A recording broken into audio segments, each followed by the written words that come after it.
Bonjour et bienvenue dans La Nature des Choses, le podcast qui nous est dédié, à nous, les écosensibles qui ressentons ce besoin urgent de recréer un lien profond avec le vivant.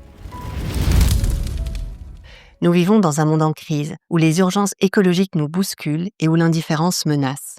Ce podcast, à travers des pistes d'action et des réflexions, est un espace pour transformer nos peurs et notre colère en action au service de la transition socio-écologique. Je suis Isabelle Giraldo, éco-facilitatrice et guide de reconnexion à la nature. Et aujourd'hui, je te propose une rencontre avec Azel Volk. J'ai découvert son travail lors d'une rencontre autour de l'éco-psychologie. J'ai aimé sa façon de parler d'éco-anxiété, d'éco-sensibilité, de deuil ou d'animisme, et je me suis retrouvée dans ses mots. Depuis, je suis ses partages. Elle parle du lien aux ancêtres, pas de façon mystique, pas comme des concepts, mais comme des expériences vécues à travers les sens, dans le corps et dans le lien. Ce qui m'a marqué aussi, c'est cette image qu'elle va nous partager lors de cet épisode, celle d'une rivière. Une rivière où coulent nos lignées, une rivière autrefois claire, soutenue par des rituels, des histoires, des pratiques de lien avec les ancêtres. Mais aujourd'hui, nous dit-elle, cette rivière est devenue boueuse, parce que dans nos sociétés occidentales, on a cessé d'honorer les morts, on a interrompu la transmission, on a perdu ce lien qui faisait partie de l'équilibre du monde. Cette relation aux ancêtres, c'est quelque chose qui a maintenu l'humanité en équilibre pendant un longtemps. Il y avait des rituels associés aux liens de nos ancêtres, il y avait des histoires qui se racontaient, il y avait des pratiques autour de ça qu'on a laissées derrière. Mais en fait, quand on arrive dans cette rivière, et donc d'un seul coup, il y a l'arrivée de tout ça, la religion, la déconnexion aux ancêtres, on peut s'imaginer que d'un seul coup, la rivière, elle devient un peu plus boueuse, quoi. Les eaux sont moins fluides, et ce tas de morts là qui s'accumule, qu'on ne célèbre plus, qu'on n'honore plus, on n'honore plus la vie des morts. Combien de générations de morts qui se sont accumulées sans avoir eu une révérence, un respect, une reconnaissance de leur vie, de leur mort, de leur transition. Dans cet épisode, Azel nous partage son lien au vivant qui a commencé à travers la photo animalière et aussi comment elle a réappris à se relier à ses ancêtres, non pas par la tête, mais par les sens. Comment elle a trouvé du soutien dans ce lien et comment, chacun et chacune, nous pouvons, à notre manière, retrouver cette relation ancienne. Azel est née dans le nord de la France. Elle a vécu dans le désert australien et vit aujourd'hui au Canada. Elle est l'autrice du livre La sagesse des ancêtres et elle accompagne des personnes dans des processus de reconnexion aux lignées, aux vivants et à trouver leur juste place dans le monde. Je te souhaite une bonne écoute.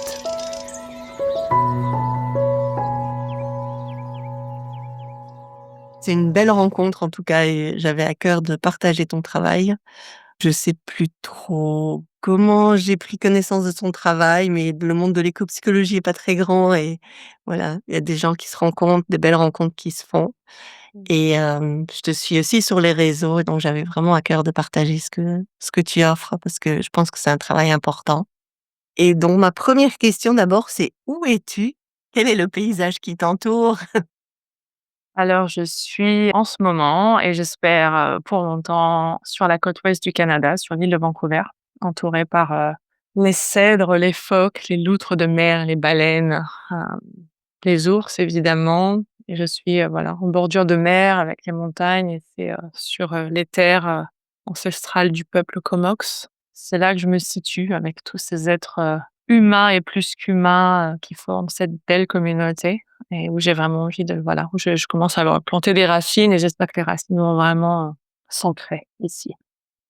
J'ai vu que tu avais partagé des belles photos et je sais que la photo fait aussi partie de ta vie, mais on en reparlera un peu plus tard. J'aime bien commencer avec une première question. Tu sais, en écologie profonde, on parle souvent d'une expérience profonde, une expérience ou une rencontre qu'on fait en nature qui va peut-être changer notre perception du monde qui nous entoure. Et donc, j'aime bien poser la première question de est-ce que toi, tu as vécu ce genre d'expérience? Est-ce qu'il y a une expérience comme ça qui te vient tout de suite?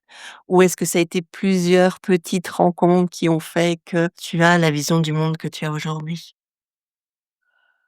Il y en a plusieurs à coup sûr. Je pense que je m'en partager une très rapide. La toute première, je devais avoir 3 ou 4 ans, 3 ans, parce que c'était avant de commencer l'école. Avec mes parents, on habitait dans le sud de la France, et je me souviens m'être échappée avec un berger qui passait avec ses moutons, et l'image dont je me souviens, c'est qu'il peignait en haut d'une colline, et que moi j'avais un agneau dans les bras, et en fait ma mère est arrivée, elle m'a cherchée partout toute la journée. Je m'étais échappée. Et en fait, il y a cette histoire qui est restée parce que l'odeur est restée. L'odeur du mouton, l'odeur du dehors, l'odeur du troupeau. Donc il y a eu ça. Mais la vraie expérience, je pense, c'est marrant parce que quand j'ai étudié l'éco-psychologie, on m'a posé la même question et il m'a fallu un sacré moment pour trouver la réponse. Et j'ai été littéralement traumatisée par un dessin animé d'enfance, une série, de dessins animés qui s'appelle Les Animaux du bois de Katsu. Ceux qui sont de ma génération s'en souviendront, où c'est en fait l'histoire de la déforestation. Le premier épisode, il me semble que c'est ça, c'est d'un seul coup, on voit des animaux en paix dans la forêt, on entend le bruit des pelleteuses et tout ça, au fond et on voit enfin dans le décor et on voit un arbre s'effondrer et donc l'habitat des animaux, de ces animaux est détruit et tous les animaux d'un seul coup la série ça de en fait, je crois que c'est une série allemande. Ça devient une quête de survie, en fait et ces animaux ont décidé de partir de ce bois vers une autre forêt. Voilà, qui moi maintenant, du haut de mes 40 ans, je sais que l'autre forêt est probablement le même désastre, mais c'est leur voyage, traverser des routes, des autoroutes, des villages, être confronté aux humains avec la scène absolument abominable du hérisson qu'on aime tous qui se fait écraser sur l'autoroute. Je pense que ça a été vraiment ça l'appel, hein, pour moi. Ça a été, enfin je sais plus quel âge j'avais, mais on se lie d'amitié avec ces animaux et on se met à leur place et on se met avec leurs émotions, leur amour, leur amour pour leur environnement naturel et d'un seul coup, on se rend compte que c'est mon espèce, je me rends compte que c'est mon espèce qui détruit leur environnement naturel et j'étais jeune donc je pense que c'était vraiment ça, la sonnette d'alarme pour moi. Ouais, c'était ça. Et à ce moment-là, est-ce que tu as pris conscience de cette, j'ai envie de dire presque éco-sensibilité que tu étais peut-être, très sensible à cette cause-là ou à ce qui se passait dans la nature? J'étais jeune, donc je sais pas si j'ai pris conscience à ce moment-là. Je le sais maintenant que j'ai pris conscience au fond de moi, mais c'était pas conscient. C'était quelque chose d'inconscient qui était là, parce qu'il y a un respect qui s'est installé. Il y a une curiosité des habitats du vivant. Je me souviens que j'avais un classeur avec tous les habitats des animaux dans la forêt. Les animaux de la forêt semblent être ceux qui m'attirent le plus, hein. Bah, après, voilà, je suis de France, donc j'y suis habituée, mais ouais, il y a quelque chose qui s'est installé. Il y a une curiosité du monde miniature parce que je suis vraiment attirée par le miniature, le près du sol, hein, les animaux, genre, enfin, les hérissons, les champignons, les petites créatures qui vivent autour de nous, au niveau du sol et je me souviens aimer être et j'aime toujours d'ailleurs, m'allonger, sentir l'humus et vraiment être, regarder le monde allongé au sol et regarder le monde d'en bas, en fait, vers le haut et voir un peu, il y a quelque chose qui me fascine à ce niveau-là, en fait. Et donc on en avait un peu parlé, avant, cet entretien. Tu m'as dit que tu viens du nord de la France et donc assez vite, tu t'es mis à explorer la forêt? Alors petite, c'est marrant parce que justement, ça parle d'autoroute. On avait une autoroute qu'on n'avait pas le droit de franchir quand on jouait dehors, mais on la franchissait, les parents savaient pas. Mais de l'autre côté de cette autoroute, il y avait un marais et en fait, le marais, c'était vraiment l'endroit où, on voulait tous aller. C'était un peu notre utopie et on y allait et il y avait les grenouilles, il y avait la reproduction des grenouilles, enfin, on attrapait les grenouilles, les crapauds, enfin voilà, on les dérangeait, c'est sûr, mais on était trop jeunes pour comprendre. Mais je me souviens avoir il y avait des arbres, il y avait une forêt à l'arrière et il y avait énormément d'oiseaux à l'époque, il y avait des ragondins partout, des nénuphars et c'était encore propre.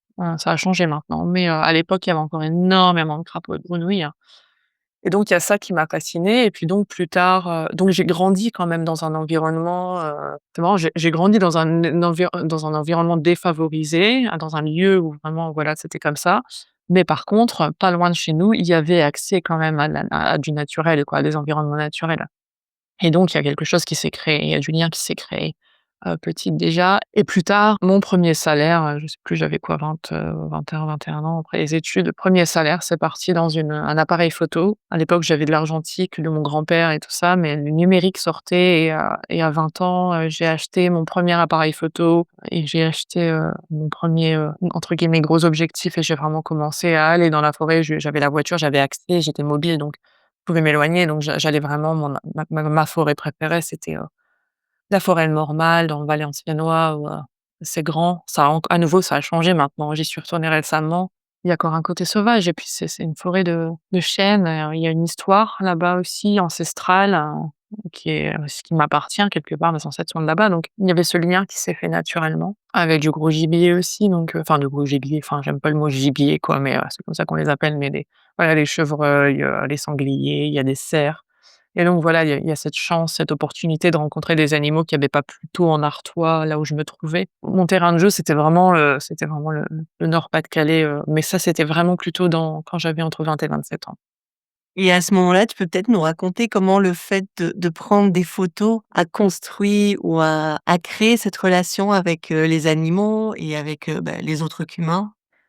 La photo, donc oui, à nouveau, hein, ce que j'explique aujourd'hui, c'est, du haut de mes 40 ans avec ce que j'ai appris et avec le recul, hein, mais j'ai appris la photo animalière seule, hein, un peu grâce à internet, mais la photo animalière, il y a la technique photographique, mais il y a aussi la technique d'approche. C'est clairement une technique de chasse, c'est-à-dire il faut trouver l'animal, il faut voilà, enfin, on est un peu des pisteurs quoi, quelque part et donc il y avait tout ce côté naturaliste qui est né en même temps, en parallèle de ça. Trouver les empreintes, savoir à quelle saison y aller, aussi, voilà, l'enjeu de ne pas déranger et en fait, je me suis rendu compte qu'il y avait quelque chose de très ancestral là-dedans. L'habilité de me déplacer, une habilité que j'ai développée, hein, au fil des mois que je commençais parce que forcément, si je suis bruyante, les animaux m'entendent. Voilà, de me déplacer en silence dans la forêt. En automne, c'est pas simple avec toutes les feuilles qui craquent sous les pieds, mais me déplacer en silence, avancer contre le vent, ça les animaux me sentent pas arriver. Peut-être ne pas me laver pendant 2 jours ou mettre des vêtements sales, conserver des vêtements sales, qui sentent pas voilà, qui sont pas fraîchement lavés ou bien me laver avec voilà des choses qui ont pas d'odeur, du savon qui a pas d'odeur, mais il y a toutes des techniques qui sont revenues naturellement, j'ai envie de dire ancestrales dans le mouvement en fait. Donc réadopter une marche lente, une marche consciente. Ça, c'était la première chose qui m'a vraiment apaisée parce qu'il y a un calme qui s'installait, il y avait une obligation pour moi d'être complètement présente. Parce que si je l'étais pas, je ramenais rien à la maison. C'est comme la chasse, c'est exactement la même chose. Et j'ai envie de dire, si au début, la photo animalière, c'était mon cadeau, ma recherche, c'était d'avoir la photo parfaite. En vrai, aujourd'hui, c'est plus tellement ça. Avec le temps, ça a changé et avec le temps, c'était ne pas me faire voir par l'animal que je trouve. C'est-à-dire être assez discrète pour ne pas déranger l'habitat et le milieu naturel. Et donc, il y a cette relation avec le vivant qui s'est créée donc au niveau physique et sensoriel. À ce niveau-là et au niveau émotionnel, il y a eu autre chose parce qu'il y a eu, voilà, cette beauté d'être témoin, de ces êtres vivants qui vivent dans leur environnement naturel jour et nuit. Aussi cette conscience qui faisait mal, c'est que je pouvais pas y aller le dimanche, parce que le dimanche, c'est la chasse. Donc j'y allais le dimanche tôt, je faisais assez de bruit pour que les animaux s'en aillent, mais ça, c'était pas voilà, c'était à part. Il y a plusieurs fils qui me viennent comme ça, je me demande lequel est-ce qu'on va suivre en premier. Oui et donc je voulais juste ajouter une chose ici, c'est, dans cette pratique, il y a quelque chose qui est aussi arrivé, plus tard, ça avec le temps. C'est un jour où j'approchais un chevreuil avec son bébé et il dormait, le bébé dormait et j'étais tellement silencieuse qu'en fait, ni la maman, ni le bébé m'avaient senti, m'avaient vue et j'ai commencé à prendre des photos et c'est là qu'en fait, ma vision de la photographie animalière a changé et ma relation au vivant a changé. Parce que d'un seul coup, je me suis mise à la place d'un humain. Je me suis dit: «Si j'étais humaine et que j'avais un enfant et qu'il y avait un photographe qui se cachait autour de chez moi pour prendre des photos, j'apprécierais certainement pas» et donc j'ai arrêté de prendre des photos parce que c'était un moment sacré, parce que j'avais l'impression de violer l'intimité de ces 2 êtres et c'est là que j'ai compris, je pense, la réciprocité au vivant. C'est-à-dire il y a un consentement que j'ai pas quand je partage les photos des animaux. Donc maintenant, automatiquement, il y a quelque chose qui se crée où j'informe quand j'arrive. Il y a un changement de relation qui s'est fait et je pense que je me permettrai plus vraiment de m'approcher, en tout cas, d'une famille d'animaux ou des bébés, enfin une maman s'occupe des enfants.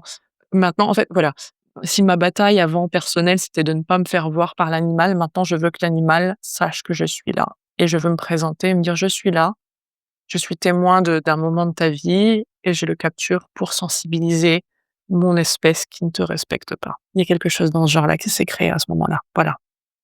C'est très beau ce que tu dis. Et ben, justement là, je pense que le fil que j'ai envie de tirer, parce que tu as dit le mot «sacré» et donc j'aimerais bien savoir parce que c'est un mot, j'ai l'impression qui par les religions et tout ça est peut-être dénaturé, qui parfois déjà encore choque certaines personnes quand on l'utilise parce qu'on a, tu vois, toute cette connotation religieuse qui parfois met mal à l'aise. Mais c'est un mot qui est pour moi très important et qu'on devrait remettre quelque part à sa place. Et j'aimerais bien que tu nous partages, toi, quand tu l'utilises, qu'est-ce que ça veut dire pour toi? Ouais. Bah, moi, j'ai quand même la chance d'avoir vécu loin de la France depuis 2012, enfin 2013 plutôt. Et c'est vrai qu'en France, on a la laïcité qui nous empêche presque de pouvoir partager, des choses aussi simples que le mot sacré, hein, même si c'est complètement hors religion. Voilà. Donc simplement, je voulais quand même ajouter ça ici. Il y a un problème à ce niveau-là et c'est un problème dont il faut parler. Je pense que le mot sacré, effectivement, ouais, qui est connoté, hein, qui est associé à la religion et on oublie souvent un peu, enfin moi je trouve qu'on oublie nos racines ancestrales et on oublie notre lien ancestral à la terre, qui avait un côté sacré et je vais y venir, hein.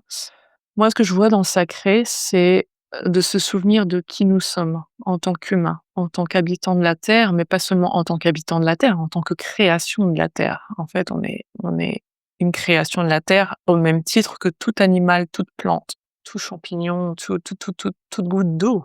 On est le fruit de milliers et milliards d'années d'évolution, de symbiose, d'alchimie entre différents éléments, entre différents matériaux, entre voilà, enfin, minéraux et quand on remonte suffisamment loin, en fait, quand je parle des ancêtres, de notre lien ancestral à la terre, c'est j'aimerais, voilà, inviter ici, ceux qui nous écoutent à pas à se souvenir de 5 ou 10 générations où c'était déjà le chaos, en fait, depuis longtemps, mais à remonter à nos ancêtres. Et j'ai envie de dire quelque part le mot autochtone, mais même ça, en fait, j'ai envie d'en sortir parce que, autochtone de la terre, voilà, pas autochtone à une terre ou à une terre, à un territoire ou à une culture, mais autochtone de la terre. Nous sommes tous autochtones de la terre, nous sommes tous des êtres nés de cette alchimie. Et en fait, quand on remonte suffisamment loin, il y a un moment où nos ancêtres vivaient dans leur environnement naturel autant que le chevreuil et son bébé que je viens de mentionner, voilà. Et à un moment où nos ancêtres étaient complètement acclimatés à leur milieu naturel, dans le sens où ils s'y sont développés, ils y sont nés et ils ont évolué avec leur environnement naturel. Avec ses complexités, ses vicissitudes, avec le côté prédateur aussi, hein, parce qu'il y avait des animaux beaucoup plus gros à l'époque, hein, qui étaient là, mais et ça dépend de là où on vivait évidemment, mais grâce à ça et avec ça, avec cet environnement dans lequel nos ancêtres étaient accoutumés, il y avait des sens qu'on n'a plus aujourd'hui. Il y avait un accès à certains sens auxquels on n'a plus accès aujourd'hui parce qu'on s'est coupé de cet environnement naturel en vivant dans des maisons, en ayant des semelles sous les pieds, voilà, on dort, souvent il y a une chape de béton en dessous de nous, s'il y a pas plusieurs étages, on est entouré de murs, on est protégé du climat, on est protégé des prédateurs. Maintenant c'est nous, on est protégé des prédateurs. Mais ce que je veux dire, c'est qu'il y a plus cette acclimatisation nécessaire jour et nuit, en fonction des saisons, parce que finalement, on est tout confort à la maison, voilà. Oui, il y a une raison pour laquelle on en est là, mais c'est pas le thème c'est pas le sujet d'aujourd'hui. Mais si on se reprojette en arrière et qu'on revient dans cet environnement naturel et qu'on commence à ressentir les choses et les sens qu'on a perdus, quels étaient les sens que nos ancêtres avaient qu'on n'a plus aujourd'hui? Quelles étaient les capacités de ressentir les vibrations de la terre? Quelles étaient les capacités de ressentir les flux énergétiques qui traversent? C'est un flux énergétique constant, je veux dire, on est dans un système solaire qui est en constant mouvement, donc je veux dire, les énergies, les vibrations, c'est pas du langage new age, quoi. Enfin, moi, je parle de physique, quoi. Donc il y a vraiment tout ce flux d'énergie constant en nous, autour de nous. Nous sommes énergie, c'est de la physique quantique et finalement, le monde des esprits, c'est ça, c'est être capable de communiquer avec ces énergies qui sont tout aussi vivantes que nous, parce qu'elles sont aussi une co-création entre la Terre et l'univers, quoi. Enfin, il y a vraiment ça qui se crée et si on peut communiquer avec un arbre, si on peut communiquer avec un animal, on peut aussi communiquer avec les ondes, les énergies, les vibrations qui sont en nous et autour de nous. Et donc le côté sacré, c'est peut-être ça, c'est que ce qu'on qualifie d'invisible aujourd'hui n'est pas invisible pour tout le monde. Je vois, enfin, j'ai vécu dans le désert australien, on l'a pas mentionné encore, mais j'ai vécu 12 ans, en Australie, avec une dizaine d'années dans le désert australien, où je vivais et travaillais donc en constante relation avec les peuples locaux autochtones, les peuples aborigènes locaux. Les esprits, les ancêtres, ça fait partie des meubles, quoi. Je veux dire, ils sont là et j'irai même pas poser la question de savoir si, ils y croient ou pas. C'est une expérience vécue et là, c'est pas questionnable, voilà, c'est une évidence et donc ces peuples qui sont encore très proches du vivant, qui ont encore des coutumes très ancrées dans la terre, des coutumes qui sont jamais mortes, hein, enfin, j'espère pas, enfin, j'espère que ça viendra pas d'ailleurs, je vais dire pas encore, mais j'aime pas le mot. ce lien au vivant, il est encore là et ce lien au vivant leur confère, j'en ai été témoin, leur confère une relation avec quelque chose de plus subtil que ce qu'on peut percevoir avec les yeux ou avec nos 5 sens, en tout cas. Il y a une communication au-delà du visible qui se fait clairement et quelque chose de sacré parce qu'il y a une guidance, parce qu'il y a une clarté, parce qu'il y a un échange, parce qu'il y a un échange intemporel.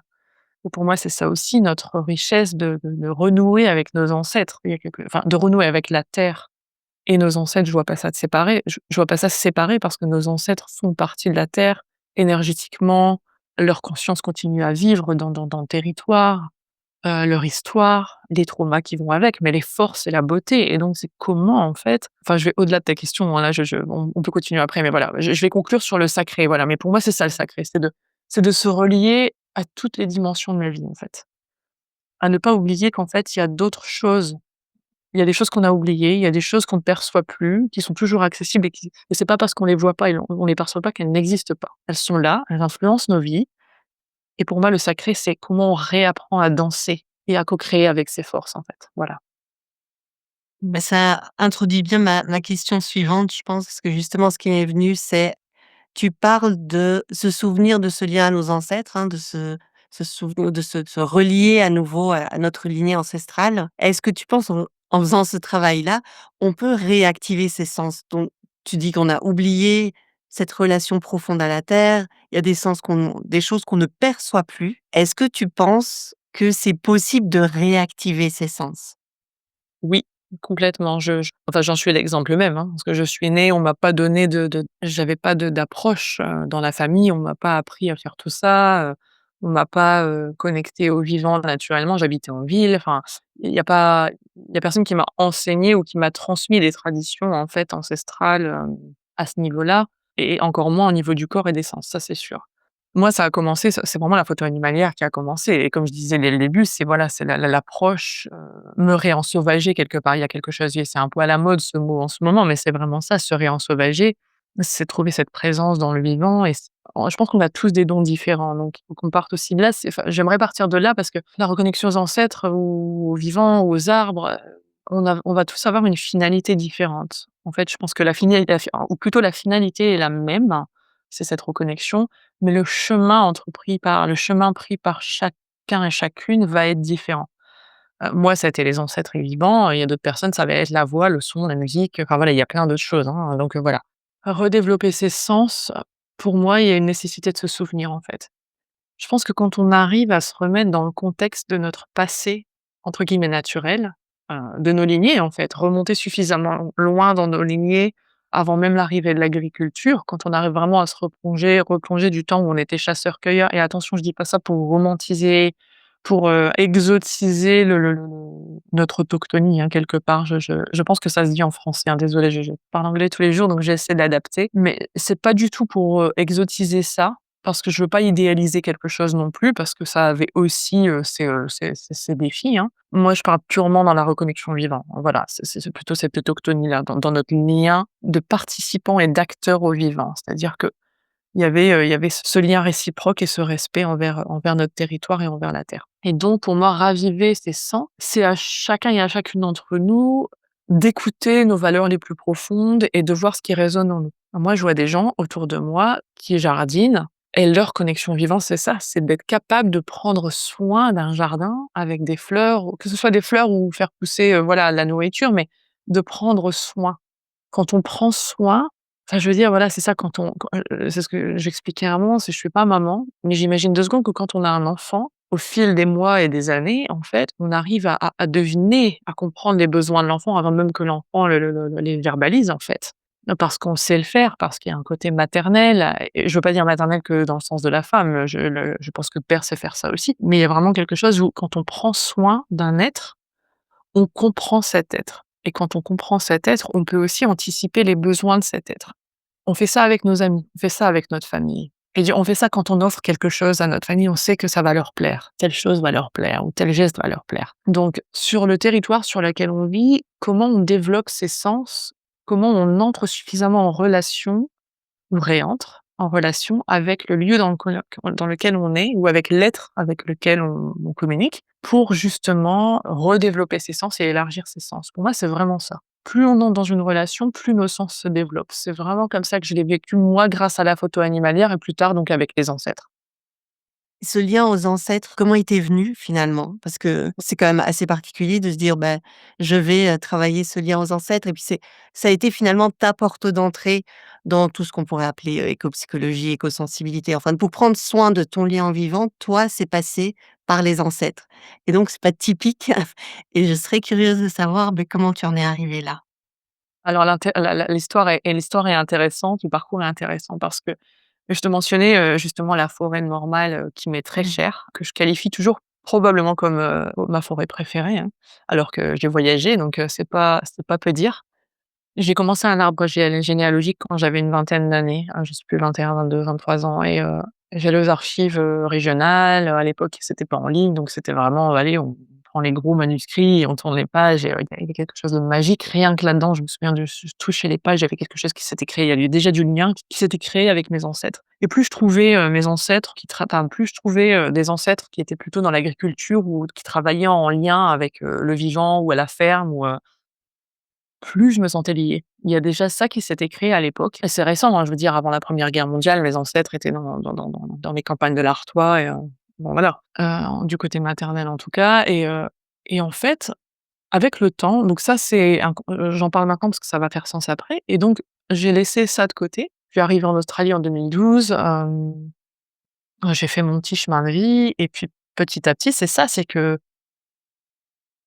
que quand je suis arrivée en Australie, c'est dans l'introduction de mon livre, en fait, c'est que je me suis connectée, dès les premiers jours, dans le désert, en fait. Il y avait cette dame, qui s'appelait Rosie et qui était aborigène et on m'a présentée et le même soir, en fait, elle nous parlait dans son langage et un peu anglais. Elle a commencé à chanter et elle voulait qu'on enregistre ses chansons, c'est ce qu'elle me disait et moi, bon, à l'époque, je l'ai pas fait, ce soir-là, en tout cas, mais en fait, ce qui est né à ce moment-là, c'est plutôt que me fasciner pour sa culture et ce qu'elle essayait de me dire et me fasciner pour son chant et son langage, j'ai cette forme de mélancolie qui est arrivée, en fait. Je regardais les étoiles avec elle, je regardais les étoiles, le soleil se coucher, les étoiles, premières étoiles briller et j'ai eu ce cœur lourd et rien que d'en parler là, je le sens, en fait. C'est vraiment lourd et c'est rempli de deuil et c'est de me dire: «Mais» parce qu'en fait, ce qu'elle m'a dit, c'est je lui ai demandé pourquoi elle voulait qu'on l'enregistre et elle m'a répondu: «Parce que je veux que mes enfants et mes petits-enfants et mes arrière-petits-enfants se souviennent de ma culture et de mes chansons parce que,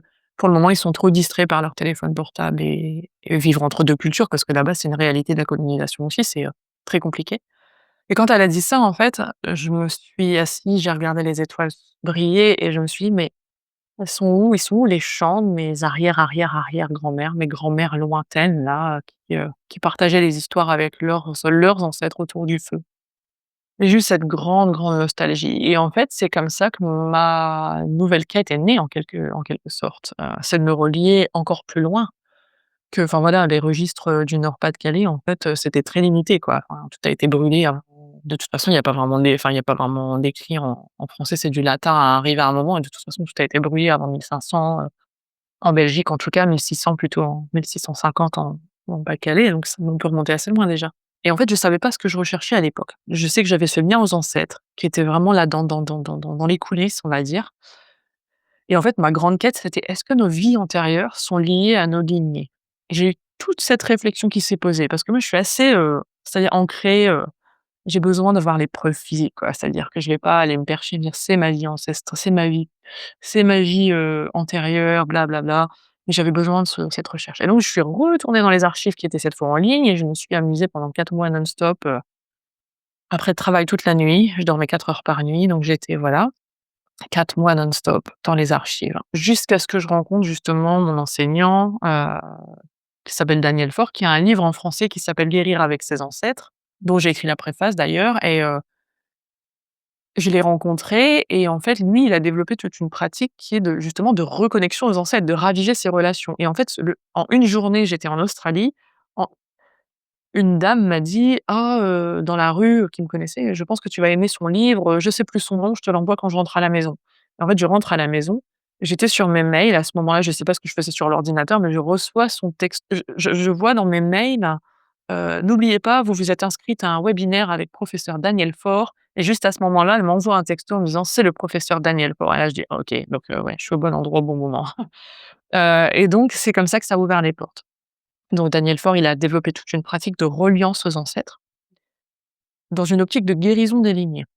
Donc je vais pas m'étaler sur son travail parce qu'il a son livre et puis c'est hors sujet ici, mais en gros, c'est son travail à lui et son approche qui m'a permis à moi d'aller creuser encore plus loin dans mes ancêtres. C'est-à-dire que maintenant, au-delà des registres et des actes de naissance, d'un seul coup, j'étais plus dans la théorie, j'étais plus dans l'imaginaire, j'étais plus dans l'abstrait, mais j'étais dans la communication et la relation directe avec mes ancêtres. Mmh. C'est-à-dire que d'un seul coup, je ne sais plus qui sont mes ancêtres sur le papier, mais j'ai mes ancêtres devant moi, qui communiquent à leur façon, hein. Ça paraît perché, hein, comme ça. Même moi, enfin, quand je suis rentrée là-dedans, je me suis dit: «Oh là là, c'est quoi ce truc?» Et puis, en fait, après 1 heure, j'étais en larmes en me disant: «Waouh! Il y a tout un monde qui vient de s'ouvrir là». J'avais pas idée. Et en fait, donc ma première étape, c'était la reconnexion lignée dans une optique de guérison d'abord, mais en fait, moi, ce qui s'est passé, c'est vraiment ça, c'est d'un seul coup rencontrer des ancêtres très, très, très, très, très lointains qui me montraient c'est pas qu'ils me montraient, d'abord, ils me montraient leur connexion au vivant, mais ils me la montraient pas seulement, ils me la faisaient ressentir. C'est-à-dire que c'est vraiment une expérience somatique, cette reconnexion aux ancêtres. On voit pas juste les choses, mais c'est comme dans un voyage un peu entre quand on est en transe, en fait. J'aime pas trop utiliser le voyage chamanique parce que ça c'est tellement c'est utilisé et surutilisé et décontextualisé que j'évite d'entrer là-dedans. Mais quand on est en transe, par quel moyen que ce soit, ou juste dans un moment de présence, parce que finalement c'est ça aussi, c'est la transe, c'est un moment de présence profonde que je trouve dans la photographie, hein. Je suis rentrée dans des états de transe devant un chevreuil, je vous raconte même pas, hein. Juste pour dire que quand on est dans des états de transe, des états de présence profonde, on est au-delà de la conceptualisation. On est dans l'expérience du vécu. Et l'expérience vécue, c'est ce qu'avaient nos ancêtres avec le vivant. On ne lit plus ce que c'est dans un livre, on ne lit plus ce que c'est d'être en lien avec le vivant, mais on a l'expérience directe de ce que c'était avec tous nos sens, au fin fond de notre ADN, au fin fond de nos cellules. Et ça reste. Ça va nulle part. Une fois qu'on a vécu l'expérience, on est vraiment au-delà de la croyance. C'est-à-dire, je ne crois pas en la connexion aux ancêtres, je ne crois pas aux ancêtres. Mes ancêtres sont là, je le sais, c'est une expérience vécue qui est pas questionnable et qui est une évidence pour moi, tout comme elle l'était probablement pour mes ancêtres à l'époque. Et c'est ça que ça m'a offert, cette reliance aux ancêtres, parce qu'ils m'ont montré ce que c'était avant. Ils m'ont pas montré avec les yeux, ils m'ont montré avec tous les sens ce que c'était avant. Avant la destruction, avant la déconnexion, ou en tout cas l'illusion de séparation que l'humain a avec le vivant aujourd'hui.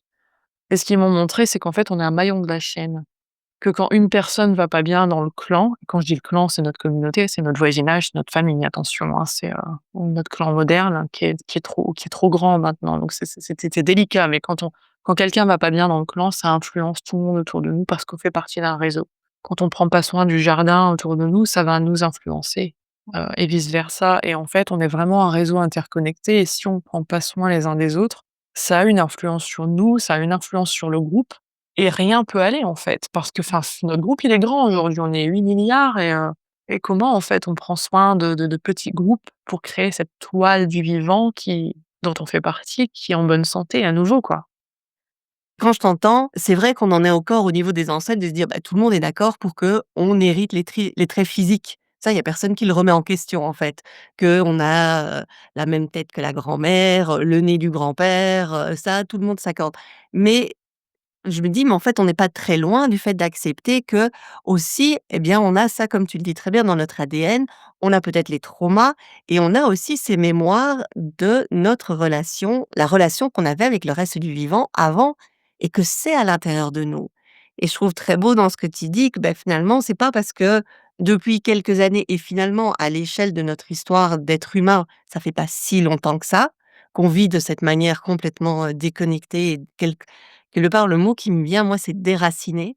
C'est vraiment comme si on nous avait arrachés de la terre, hein, on nous a arrachés, mais ça fait pas si longtemps et donc quand tu dis: «Non, mais moi, mes ancêtres», enfin, la relation que tu as tes ancêtres peut être questionnée dans notre grille de lecture actuelle, mais je me dis dans pas très longtemps, tout le monde sera d'accord pour dire que, en fait, oui, on les porte en nous, on les a en nous et ces mémoires, il suffit quelque part de les réactiver.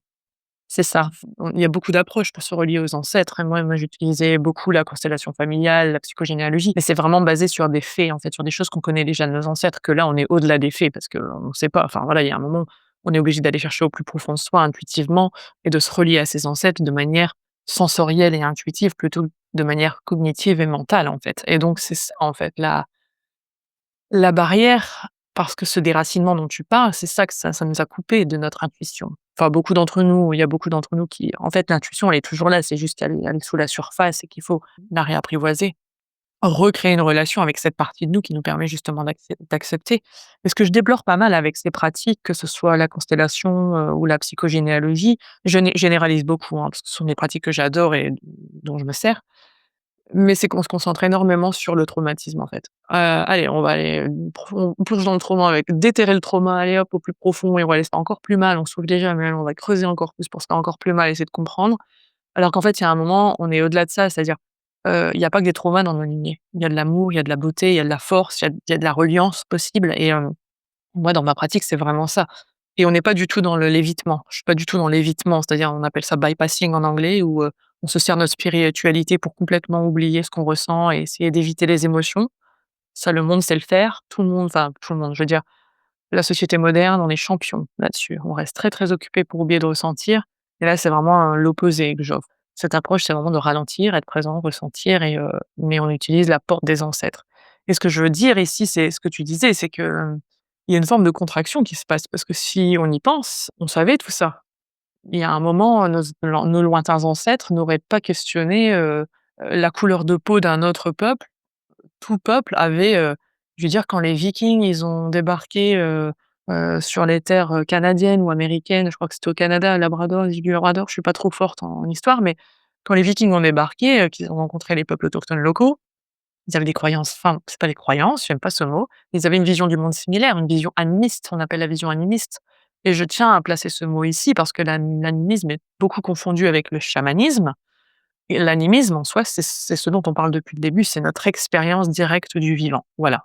L'animisme, c'est pas une religion, c'est pas une croyance, c'est l'expérience directe du vivant.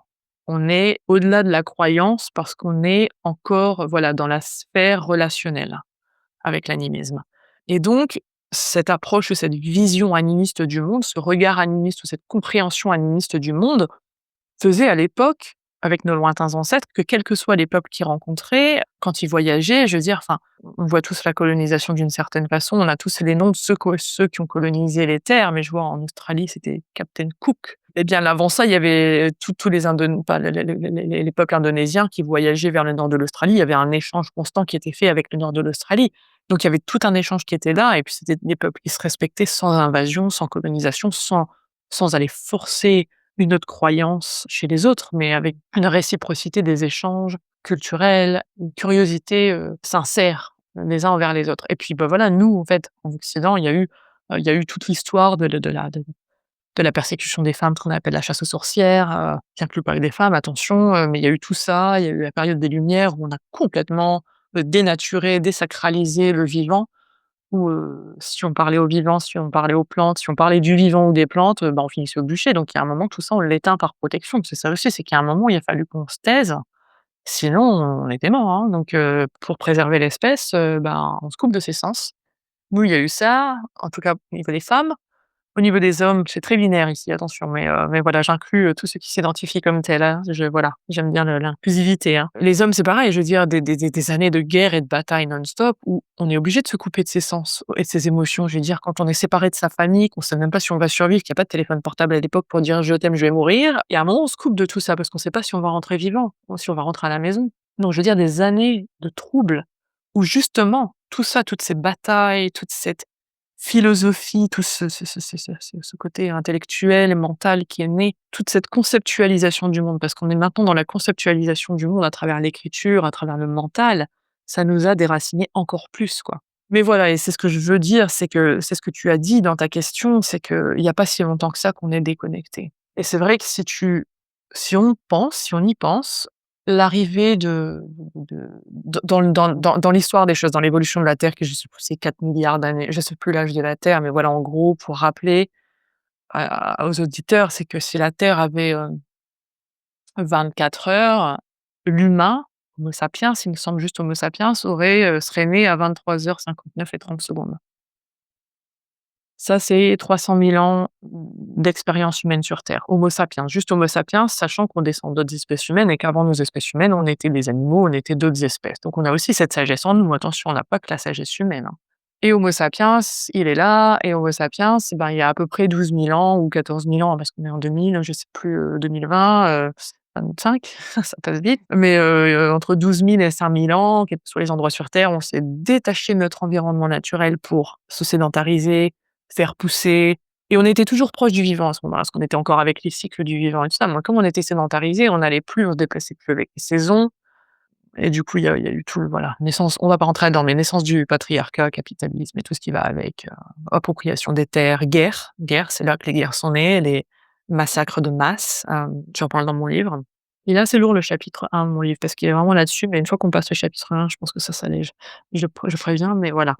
À l'arrivée de l'écriture qui est justement passer de notre expérience directe du vivant à d'un seul coup une conceptualisation du monde. Et j'ai envie de dire, tout ça, c'est pour rejoindre ta question, c'est essentiel de l'entendre parce que en vrai, notre déconnexion du monde naturel en tant qu'Homo sapiens, juste Homo sapiens, représente à peu près 2. Donc on a 98 de notre expérience humaine en termes de temps, qui est en réalité complètement en équilibre avec le reste du vivant dans notre environnement naturel. Donc en fait, au niveau de notre ADN, c'est rien du tout. Ces 2 petits pourcents, de sédentarisation, arrivée d'écriture, arrivée des religions, guerre, machin, enfin tout ce qu'on sait depuis 2000 ou 2500 ans ou 10 000 ans là, finalement, c'est très peu sur l'échelle humaine. Et donc se relier à ses ancêtres, c'est ça, c'est comment on arrive à se souvenir de cette partie-là, quoi. Tout a une âme, tout est vivant. Donc encore, ça fait partie de cette vision animiste que tout est doté d'une forme de vie, que voilà, aller imaginer qu'il y a un objet, le mot objet, il est même pas, correct là-dedans, mais un objet ou un être, qui a une âme à l'intérieur, bah, c'est peut-être même pas ça non plus, qui sait qu'en fait, c'est pas l'âme c'est pas l'objet qui occupe l'âme, c'est pas la forme dont qu'on prend qui est une âme. Est-ce que notre âme, est-ce qu'il y a vraiment des âmes séparées? Ou en fait, est-ce qu'on est l'âme du monde tous ensemble et qu'on est comme l'ensemble d'un corps, en fait? On est un grand corps et dans notre corps, il y a plein de petites cellules. Est-ce que ces cellules, elles pensent individuellement ou est-ce que nous, êtres humains, on fait juste partie de toutes ces milliers d'âmes sur Terre et on est comme quelque part les cellules de la Terre? Je sais pas. Enfin, c'est vraiment penser au-delà du au niveau taille, quoi. Je trouve que cette vision animiste et là, c'est important, je trouve que cette vision animiste du monde et cette vision ancestrale du monde, elle est importante parce que on a besoin d'accompagnement pour se relier à ça quelque part, ou de s'inspirer les uns les autres et je sais pas si je déborde ici en abordant ça, mais quand je vois, voilà, quand on essaie d'accéder à une forme de thérapie, que ce soit par la psychothérapie, la psychologie et là je parle de vraiment, français on dit en anglais on dit mainstream, enfin le système médical en soi auquel on a accès quoi, ou système de soutien officiel en quelque sorte, ces gens-là sont dans le même bateau qui coule que nous, en termes d'éco-psychologie, d'écothérapie, en termes d'éco-anxiété certainement aussi, hein, inconsciente. On est tous dans le même bateau qui coule, on est tous formés plus ou moins, enfin ceux qui sont formés en tout cas à la psychologie, c'est vraiment une psychologie freudienne, en tout cas en France, dans le milieu francophone et ce qui fait qu'en fait, on est toujours dans la complète dénaturalisation du naturel ou désacralisation du naturel et du coup, comment on se fait accompagner quand on est éco-sensible, éco-connecté? Je sais même pas si ça se dit, mais je viens de l'inventer. Mais quand on est connecté au vivant, comment on fait pour se trouver un accompagnement adéquat, en fait, dans le système? C'est-à-dire que moi, je me vois pas trop débarquer chez un psy en France, c'est pour ça que j'ai jamais eu un accompagnement en France. Si mon psy me dit, j'en sais rien, quel est ton système de soutien autour de toi? Quelles sont les personnes qui te soutiennent? Est-ce que tu as un système de soutien pour, voilà, t'accompagner, te soutenir en dehors de ces séances? Ce qui est une question relativement importante, je trouve. Mais voilà, moi je dirais, enfin voilà, il y a une partie des réponses, c'est, mon lien au vivant, c'est mes ancêtres. J'ai les ancêtres avec moi, je parle avec eux tous les jours. En vrai, j'imagine 2 secondes qu'on me mettrait dans une petite case, je suis bien troublée, je suis bien dérangée, enfin il y a quelque chose comme ça qui se poserait. Alors que ma relation au vivant et aux ancêtres, ça fait partie de ma stabilité au quotidien. C'est-à-dire que j'ai une clarté, j'ai une guidance qui me permet de fonctionner dans le monde humain, en fait. Et c'est ça le danger de ne plus avoir ce lien au vivant. C'est qu'en fait, on est entouré, que ce soit dans le monde médical, dans le monde, enfin autour de chez nous, dans le familial, hein, parce que c'est généralisé, c'est qu'on est entouré de gens qui ne peuvent pas comprendre notre vision, qui ne peuvent pas comprendre nos relations, plus comprendre, parce qu'à l'époque, on pouvait, mais c'est comment, en fait, on revient à ça au niveau collectif, quoi. Parce qu'en fait, cette relation, elle est pas seulement pour l'humain, elle est pour le plus qu'humain. Tant qu'on ne retrouve pas ces relations, on continue à maltraiter le vivant Et tant qu'on maltraite le vivant, on se maltraite soi-même parce qu'on est en Mmh. train de détruire notre environnement naturel, donc c'est pour ça aussi qu'on souffre. On est acteur de la destruction de notre maison, qui est la terre, notre habitat naturel, et si on n'est pas acteur, on est passif, on peut pas se sentir bien dans les 2 sens, quoi, même si on On en revient un peu, bah, finalement, ce qui est au cœur de ce podcast, donc je suis vraiment heureuse, que tu puisses y participer et que tu partages tout ça parce que c'est justement ce message que j'ai envie de porter de plus en plus parce que je pense, on n'est pas les seuls à ressentir ça, mais que les personnes qui ressentent ça, finalement, elles sont très isolées. Parce que tu l'as vraiment bien dit, on nous regarde toujours avec des yeux grands comme ça quand on ose parler de notre soutien, ce sont pas que des humains. Comme tu l'as dit aussi, il y a différentes façons de le faire. Toi, c'est à travers les ancêtres. Moi, ça s'est fait très, très fort à travers, les arbres. Je sais que j'ai passé une nuit seule en forêt et depuis ce jour-là, je ne me sens plus jamais seule. Je sais que je suis soutenue, je sais que je suis accompagnée, je sais que je suis guidée. J'aime bien toujours, partager cette phrase de Thomas Berry qui nous dit que le monde n'est pas une collection d'objets, mais une communauté de sujets et quand on a ce regard-là, finalement, on est plus jamais seul. Et donc je trouve important de partager ce message-là parce que s'il y a d'autres personnes qui ressentent ça, de se dire qu'on n'est pas seul à voir ça et qu'il y a pas qu'une façon de voir, il y a pas qu'une façon de prendre soin de soi, il y a pas qu'une façon de se soigner, et qu'il y a d'autres pistes et le travail que tu proposes est aussi, très, très intéressant dans ce sens-là.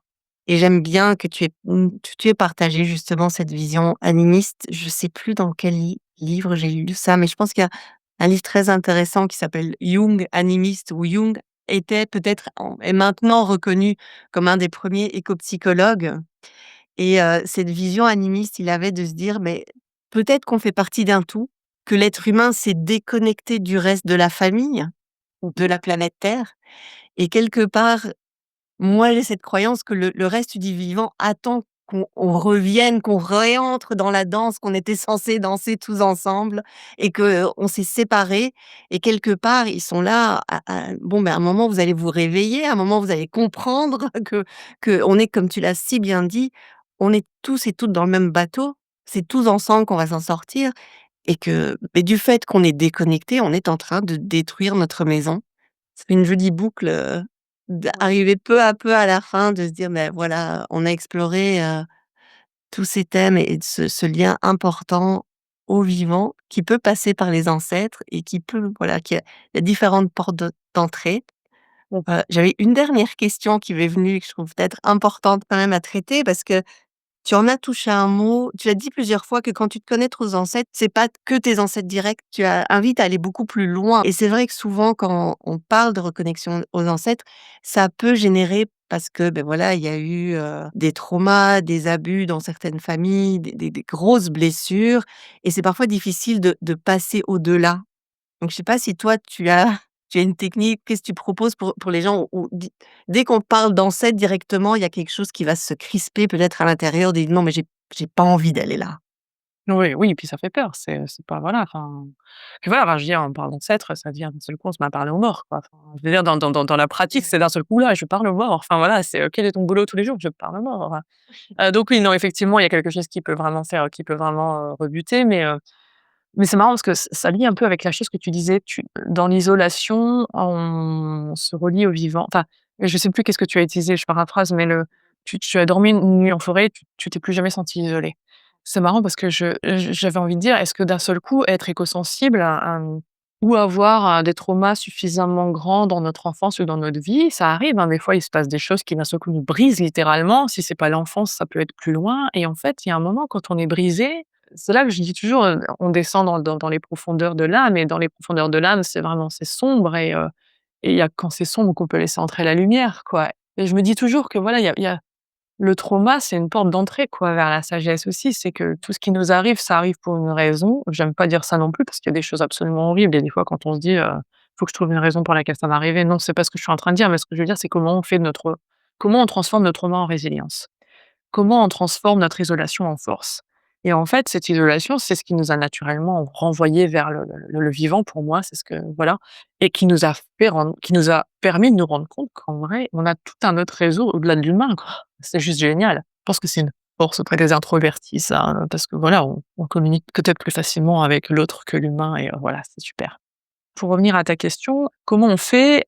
Alors, en fait, j'aime bien l'image de la rivière parce qu'elle va parler, elle est parlant de c'est plus parlant de l'image, comme nos ancêtres parlaient en images et en métaphores, on va le faire, hein. Mais si on s'imagine nos lignées comme étant une rivière, un fleuve. Nous, on est en aval, donc on arrive, voilà, on reçoit le l'eau, voilà, on est en aval, hein, c'est le présent. Notre rivière, elle continue vers le futur et puis en amont, il y a toute notre histoire, depuis la création de la Terre, de l'univers, le Big Bang et tout ce qui va avec. Et en fait, cette rivière, elle est longue et elle est pas forcément linéaire, ça peut être une spirale, enfin voilà, c'est une rivière magique. Et en fait, dans cette rivière, il y a tout. Il y a toute notre évolution, il y a toute notre histoire, avec des berges plus ou moins fortes, solides sur, voilà, le long et en fait, il y a toute cette belle histoire de connexion, d'interconnexion pendant un long, long, long, long moment. Il y a un moment, on arrive dans cette rivière où d'un seul coup, l'humanité s'est sédentarisée, l'écriture est arrivée, la religion est arrivée, on s'est arrêté de célébrer nos morts. On s'est en fait, l'Occident, enfin la culture moderne occidentale est la seule culture au monde à ne plus avoir de relation avec ses ancêtres. Donc quand on remet ça dans le contexte, déjà, on peut se poser les bonnes questions. Cette relation aux ancêtres et aux vivants, cette relation aux ancêtres, c'est quelque chose qui a maintenu l'humanité en équilibre pendant un longtemps. Il y avait des rituels associés aux liens de nos ancêtres, il y avait des histoires qui se racontaient, il y avait des pratiques autour de ça qu'on a laissées derrière. Il reste certaines choses, enfin, à travers les religions, mais qui ont été beaucoup transformées et qui appartiennent à certains groupes. Mais en fait, quand on arrive dans cette rivière et donc d'un seul coup, il y a l'arrivée de tout ça, la religion, la déconnexion aux ancêtres, on peut s'imaginer que d'un seul coup, la rivière, elle devient un peu plus boueuse, quoi. Les eaux, elles sont moins fluides et ce tas de morts là qui s'accumule, qu'on ne célèbre plus, qu'on n'honore plus, on n'honore plus la vie des morts. Enfin, je veux dire, il y a tous des rites de passage au niveau de la mort dans plein de cultures, y compris la culture aborigène dont j'ai été témoin là-bas. Les rites funéraires, c'est pas pris à la légère, hein. Je veux dire, les congés donnés à mes collègues, c'est y a pas de c'est pas limité, hein, c'est pas vraiment limité un jour parce que c'est culturellement essentiel. C'est un besoin vital, c'est inquestionnable. Dans notre société occidentale, allez hop, 2 jours quand tu perds ta mère et répare-toi vite, quoi. Enfin, ça c'est vraiment ça calme et en fait, voilà et en fait, on a combien de morts, combien de générations de morts qui se sont accumulées sans avoir eu une révérence, un respect, une reconnaissance de leur vie, de leur mort, de leur transition, à proprement parler, dans une réciprocité, dans une relation qui est ancestrale. Parce que voilà, enfin, le mort fait partie du vivant. La conscience continue à vivre après la mort si on maintient cette vision, ce regard animiste. Comment on prend soin de ces morts? Et en fait, si on s'imagine cette rivière, il y a un gros barrage de morts là qui est là. Et ce barrage de morts avec nous en aval, qui sommes dans des eaux bien boueuses en ce moment, bien catastrophiques, bah, va nager dans ces eaux bien boueuses et en plus de ça, va essayer de regarder au-delà du barrage pour trouver tes ancêtres bienveillants et encore connectés. Alors nous, on n'a pas accès à eux parce qu'il y a un barrage de mort, mais eux, ils n'ont pas accès à nous non plus, hein, parce qu'ils sont bah, voilà, déjà non seulement ils sont loin, mais en plus, il y a un gros barrage qui bloque. Et donc vraiment pour moi, c'est ça, c'est de comprendre nos lignées ancestrales de cette manière-là et de comprendre qu'il y a des pratiques qui nous permettent de se relier au-delà pour déblayer les eaux, nettoyer les eaux.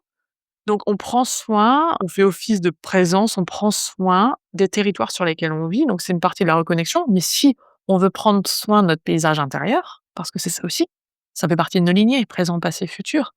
Et donc aller déblayer aller casser ce barrage, aller briser ce barrage, c'est se relier aux ancêtres les plus lointains qui nous aident à faire le travail. On le fait pas nous-mêmes, hein, on est personne, hein, enfin humain incarné, on peut pas vraiment, travailler sur le plan spirituel. Il faut qu'on aille demander de l'aide là-dessus et aller nettoyer les morts et après, j'ai envie de dire, ça paraît un nouveau perché, mais qu'on le fasse en nous, que ce soit de la physique quantique, que ce soit dans notre tête, que ce soit réel, qu'il y ait vraiment des esprits autour de nous, j'ai envie de dire, peu importe parce que l'intention est là, on a bien compris que quand l'intention est là, on peut manifester ce qu'on veut, mais il y a aussi moi j'ai arrêté de me poser des questions de savoir si c'est vrai et le comment du pourquoi parce que le résultat est là, que ce soit en moi ou avec les gens que j'accompagne. Et donc moi, ce que je dis aux gens, en général, qui viennent me voir et qui ont très peur, enfin mes séances, elles sont pas là pour que tu ressortes traumatisé et en pleurs, mais pour que tu te sentes accompagné, nourri et que tu retrouves ce sens d'appartenance. Mmh. Appartenance aux lignées, appartenance au vivant. Moi, j'ai un accent sur le vivant. Il y a plein de gens qui font ça juste pour les lignées, guérison des lignées, mais je trouve que la connexion au vivant revient plutôt naturellement. Mais c'est ça, en fait, ce qu'on veut retrouver dans notre éco-anxiété, et en général, c'est un sens d'appartenance. C'est ce vide intérieur, c'est ce sens d'appartenance qu'on n'a plus. à notre clan, à notre tribu, au vivant, à notre clan du vivant. C'est-à-dire, on est au-delà de l'humain, là. Je parle pas, on n'est plus dans le tribal, on est au-delà de ça, hein. Mais comment retrouver ce sens d'appartenance? Et c'est vraiment ce que les ancêtres peuvent offrir. Clarté, appartenance, guidance, protection. Et oui, avec une fois qu'on a tout ça, une fois qu'on est équipé de cette appartenance, de cet amour, de cette protection de la part de nos ancêtres, bah, on a tout de suite un peu moins peur, hein, pour aller mettre les mains dans la boue, quoi. C'est d'un seul coup, on est équipé. Donc on va retrouver nos ancêtres capables de nous soutenir pour s'équiper et une fois qu'on est équipé, on va aller tacler un peu le on va aller voir un peu ce qui, voilà. Mais à nouveau, on est témoin de la scène de guérison, c'est pas à nous de le faire, et voilà, l'idée c'est qu'on absorbe les forces de nos lignées et pas qu'on aille, s'incruster dans le barrage et baigner dans les morts, quoi. Enfin, le but, c'est pas ça du tout, quoi. Donc c'est ça, voilà. J'espère que c'est, assez clair, cette image de la Oui, oui, c'est très clair. C'est une et belle image. ce que Ouais. ça fait, c'est que quand on nettoie une lignée, parce on a plein de lignées, mais quand on nettoie une lignée, parce qu'on travaille par lignée, ça va déblayer une partie de la rivière. D'un seul coup, il y a l'eau qui va commencer à de l'eau claire qui va recommencer à passer, qui va commencer à nettoyer les eaux boueuses dans lesquelles on est, qui arrivent vers nous, qui nous arrosent, qui va arroser nos enfants, les générations futures. Au plus on travaille sur nos lignées, moi j'ai envie de dire c'est systémique, parce que moi si je travaille sur mes ancêtres lointains, je ne touche pas que ma famille. Mes ancêtres lointains, ils sont partout dans le monde, leur descendance. Si ce travail est réellement productif, est-ce que moi je contribue justement à un nettoyage systémique qui est vraiment au-delà de ma famille, quoi? Et c'est vraiment l'idée que j'aime. Oui, et ce qui est beau aussi, tu l'as un peu mentionné, c'est aussi un travail pour les générations futures, parce qu'ils vont bénéficier de ce travail-là. C'est C'est la ça, partie qui nettoie l'eau, c'est ça après et ils vont arriver et l'eau sera déjà un peu plus propre. c'est ça et comme je dis toujours, le but, c'est pas d'oublier l'histoire, c'est pas d'oublier les traumas de la famille, c'est pas du tout ça, c'est de renaître quelque part, que ce soit nous ou les générations futures, de naître avec une version intégrée de ces histoires, métabolisée, digérée. Voilà, le but, c'est pas de s'imaginer dans la tête qu'on guérit, mais c'est vraiment de vivre cette guérison au plus profond de soi, quoi. Et donc pour les générations futures, enfin qu'est-ce que ça veut dire, qu'on arrête de répéter certains schémas, mais surtout qu'on recommence à respecter le vivant et se ressentir relié parce que ma relation aux ancêtres, elle est là, c'est au-delà, c'est pas comme dans la psychogénéalogie ou la constellation familiale où je pense à mes ancêtres, où je me refais une scène, mais c'est j'entretiens une relation avec mes ancêtres, j'ai un petit autel à la maison, j'allume une bougie, je leur parle, je fais des offrandes, on se parle, des fois ils sont assis à côté de moi au volant, enfin voilà, la relation quand on la commence, ça peut être dur, mais une fois qu'elle est là et qu'elle est installée, c'est au quotidien. Avant, j'avais besoin de fermer les yeux et d'être au calme pour me concentrer et me connecter à mes ancêtres. Maintenant, c'est un claquement de doigts, ils sont autour de moi, quoi. Enfin, je leur parle, je demande des conseils, j'entends des réponses et à nouveau, que ce soit leurs esprits qui soient en moi, autour de moi, que ce soit mes os qui me parlent, que ce soit de la physique quantique ou que ce soit juste dans ma tête. En fait, là, je m'en fiche parce que ça fonctionne et la guidance, elle est là. Donc en fait, c'est vraiment ça que je voulais ajouter, Merci beaucoup. Je pense qu'on arrive tout doucement à la fin. On a fait une belle boucle, un joli tour. Si tu veux rajouter quelque chose avant qu'on se quitte, un mot de la heu, fin? ce que j'aimerais ajouter, c'est peut-être pour le que ce dans l'éco-anxiété, pour, les éco-anxieux, les éco-sensibles ou enfin, voilà. Ou quiconque a vécu des traumatismes lourds qui sont difficiles à digérer, où on n'arrive pas à passer au-delà, c'est que notre relation au vivant et notre présence et notre capacité à ralentir, à écouter et à être présent. Pas besoin de faire, 10 jours de méditation sur un coussin dans une pièce fermée. On est au-delà de ça, c'est-à-dire trouver dans le vivant quelque chose qui nous fascine, qui nous émerveille plutôt. Retrouver l'émerveillement, il suffit d'une fleur, il suffit d'une espèce. Moi, c'était la photo, ça peut être autre chose pour quelqu'un d'autre, pour apporter cette présence profonde et pour redévelopper cette relation. On n'a pas besoin de commencer grand, on peut commencer petit. Ça peut être une plante pour laquelle on se fascine et on commence à l'accueillir, à lui parler, à l'accueillir, à se connecter à l'esprit, mais aussi au matin peut-être à l'absorber, peut-être une soupe d'ortie. Enfin, moi, j'avais fait ça aussi à un moment. Moi, je me connecte à la lune aussi, beaucoup au cycle. Développer une relation avec un être en particulier pour pas voir les choses trop grandes, mais voir comment cette relation elle évolue et comment on trouve la réciprocité dans cette relation, comment on ne fait pas que prendre pour son bien-être à soi. Donc voilà, on écoute aussi ce dont la terre a besoin, ce dont cet être a besoin. Je donne encore des exemples dans mon livre là-dessus, mais vraiment c'est retrouver cette relation. Il y a pas besoin d'aller voir loin et ce que je veux ajouter ici, c'est que il y a une capacité de régulation du système nerveux quand on apporte vraiment une présence profonde là où on est. Et moi, j'appelle ça co-régulation, en fait, c'est se co-réguler avec le vivant. passer du temps j'aime pas dire le mot «la nature», je l'utilise jamais. Tu as certainement remarqué parce que quand je dis «la nature», ça me place à l'extérieur de la nature et donc j'accepte. Enfin, c'est pas concevable pour moi. Donc quand on passe du temps avec le reste du vivant, on recrée cette sensibilité, on développe, on peut s'auto-réguler, se co-réguler, mais il faut aussi apprendre, voilà, à respecter, à re-respecter le vivant comme nos ancêtres le faisaient, à écouter ce dont le territoire sur lequel on se trouve a besoin. Si c'est ramasser les déchets, si c'est donner de l'eau aux oiseaux, ça peut être n'importe quoi vraiment. S'investir localement. Il y a des associations locales qui permettent de réparer les habitats, naturels pour les animaux ou autres et il y a tellement de façons de s'investir, sans mener au burn-out. Parce que c'est pas ça l'activisme dont on nous parle. Tu es éco-anxieuse, investis-toi, crame-toi, fais-toi mal, donne encore plus alors que tu as déjà rien à donner parce que tu es tellement, tellement en souffrance. Voilà, c'est souvent le message que j'ai eu, c'est mais passe cette colère en action, passe ce deuil en action. Bah, en fait, non, j'ai fait ça et en fait, ça mène encore plus loin dans le burn-out et en fait, le but, c'est pas l'action, c'est de trouver sa propre action, son propre militantisme et ça peut juste passer par là. Prendre soin d'une petite parcelle de terre qui fait juste 1 mètre carré et dire ça va être les êtres que je vais écouter, avec qui je vais développer une relation, dont je vais prendre soin. Peut-être ça va inspirer les voisins. Les voisins vont faire la même chose et alors du coup, on crée toute une communauté autour de nous. Le terrain s'agrandit, on inspire, voilà, on s'entraide. C'est vraiment, là où je voulais en venir. J'ai même envie de rajouter et peut-être pas, même si ça n'inspire pas, Voilà, tu vois? c'est ça. De travailler cette relation comme tu proposes, je trouve ça c'est déjà beau en soi C'est ça, d'être là avec soi-même et ressenti. et prendre soin d'un petit bout de terre, d'un petit bout de jardin. On sait jamais C'est ça. les conséquences, enfin l'impact que ça aura, Ouais, que ce soit auprès des autres humains ou auprès oui, aussi des plus qu'humains. c'est ça et puis voilà, l'idée, c'était pas forcément dans le faire de prendre soin, c'était Mmh. vraiment le sens, écouter, être présent, c'était vraiment plus dans ce Mmh. sens-là. Avant de donner, il y a besoin enfin, c'est comme toute relation, dans une relation amicale ou amoureuse, il y a un moment, il y a cette période, on se teste l'un l'autre pour voir si on s'aime, quoi, enfin, si on se fait confiance, on construit la confiance ensemble.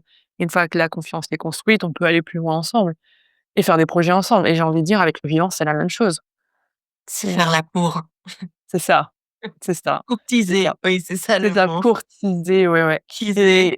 Mais il y a 2 livres en français qui ont été traduits de David Abraham, qui sont très bien, qui Mmh. s'appellent, re je crois que c'est «Devenir ou redevenir animal» qui vient d'être traduit Mmh. et il y a aussi, «Comment la terre se tue», Mmh. David Abraham. Il est vraiment, vraiment bien. Ben, je mettrai, tout ça dans la description et je mettrai aussi ton site internet, si les personnes ont envie de te contacter, son profil Instagram et puis le lien vers ton livre aussi pour, ceux et celles qui ont envie d'aller plus loin. Parce que finalement 1 heure, ça part très, très vite, c'est très, très court, il y a tellement à dire Ouais. et puis on s'est dit que tu reviendras peut-être. Mais merci beaucoup en tout cas, Merci d'avoir été là pour cet échange avec Hazel. Ce que j'en retiens, c'est que nous ne sommes pas seuls, que nous avons en nous une mémoire ancienne et qu'on peut réapprendre à l'écouter. Retrouver nos ancêtres, ce n'est pas seulement regarder en arrière, c'est aussi retrouver notre juste place dans la toile du vivant. Si cet épisode t'a parlé, tu peux suivre Hazel sur son site ou lire son livre La sagesse des ancêtres. Tous les liens sont dans la description. Et si tu as envie de soutenir ce podcast, pense à t'abonner, à en parler autour de toi ou à nous laisser un commentaire. Merci pour ton écoute et à très bientôt pour un nouvel épisode. En attendant, prends soin de toi et du monde qui t'entoure.